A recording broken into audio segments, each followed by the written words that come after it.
precisamente o que eu se pergunta, Marco a fazer mesura live for de guarda de polícia na estado, que é a primeira reação, se escuta e contesta do senhor ministro?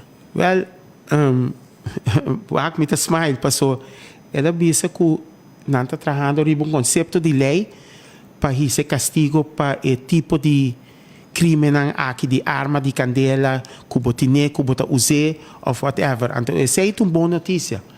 Que me quero vice-ministro de Justiça também. Danke para trabalhar ribaje, pero please, não tarda ribaje. Para sobre esta hopi necessário. Aruba tem hopi arma candela, nós temos que sacar fora de circulação. O conceito de lei que bem, lota hopi bom. Pero a trobe não tarda ribaje. Eta echt necessário. Seguro que sim.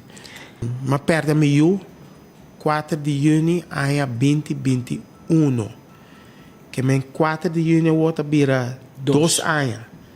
Então, o caso também de lante 8 de junho a trobe. Passou é acusado by hoge beroep. Mientras tanto, me não queda quieto, mas queda vociferar me mesmo o problema de arma de candela tem.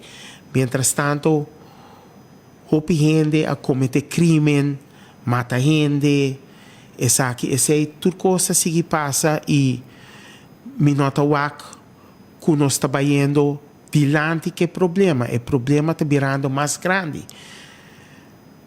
Nos ministro de Justiça a poner container na diferente guarda de polícia para gente entregar arma e candela. Mientras tanto, só nós temos update de quanto arma ser entregar e nada mais. Nós não atendemos nada mais. Hasta poner câmera de 2 containers uma pone para portar quem está entregar que cone. Pero despena aqui te câmera não.